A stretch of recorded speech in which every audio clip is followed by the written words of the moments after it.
We bring you the latest updates from the Pna Newsroom. Philippine Ambassador to the Netherlands, J. Eduardo Malaya, affirmed the commitment of the country to the Permanent Court of Arbitration, or PCEA, following his election as acting president for 2023 to 2024. In his remarks, he said the next 2 years of the Hague-based court are auspicious, as it will be a time for review and assessment of the status and prospects of the organization.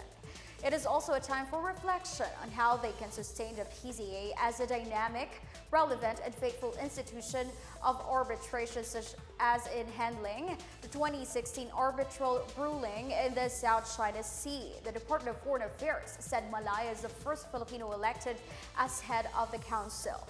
Malaya previously served as Foreign Affairs Undersecretary and twice served as Assistant Secretary for Treaties and Legal Affairs before being appointed as the ambassador to the Netherlands. He's also a publisher and editor of 9 books on international law, diplomacy, and history.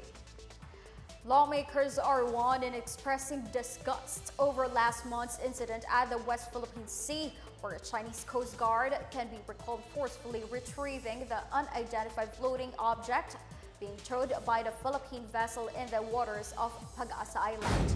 In his privileged speech, Senator Francisco Tolentino regarded the incident as bullying, as he played the actual video of the Chinese vessel cutting the towing line of a Philippine Navy rubber boat.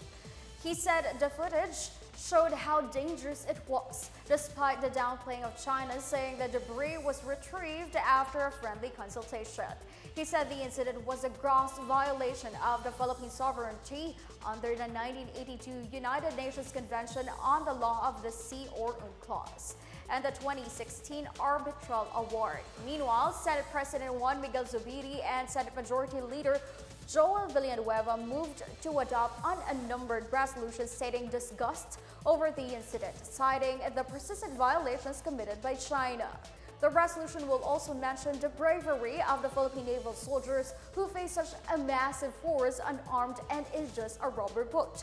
Likewise, Senator Loren Leganda suggested passing a resolution expressing the Senate's stand against China's recurrent intrusion into the Philippine territories. She also wants to make the government agencies such as the Bureau of Fisheries and Aquatic Resources, or BuCor, to make the presence more felt in the Kalayaan Islands. The Bureau of Corrections plans to file complaints against those involved in the excavation at the new Bilibid prison. This came after the Department of Environment and Natural Resources declared the excavation to be illegal quarrying. BuCor Officer in Charge Gregorio Catapan said they will file complaints against those responsible for the illegal activity. Suspended BuCor Chief Gerald Bantag had maintained that the excavation was for a scuba diving pool that was funded by the Agua Chera Oromina Development Corporation.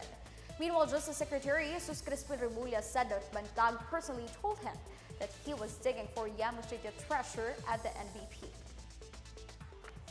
In news overseas, Peru declared a nationwide state of emergency amid protests by supporters of ousted former President Pedro Castillo.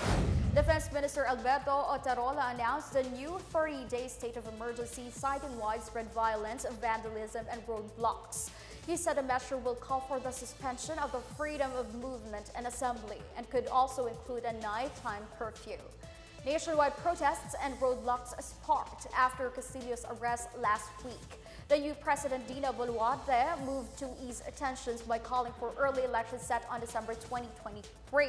Meanwhile, Castillo announced that he would petition the Inter-American Commission on Human Rights to intercede in his case. Castillo, a former school teacher, was impeached for trying to dissolve Congress and rule by decree. He previously survived 2 attempts to impeach him since he began his term in July 2021. That's the latest and the biggest stories from the Pna Newsroom. For more news content, visit our webpage or head on to the Philippine News Agency's Facebook and Twitter accounts. We're also shown on the social media pages of the Office of the Press Secretary and Radyo Pilipinas RP1. Stay tuned for more news updates. I'm Stephanie Sevillano. We tell stories that inspire change.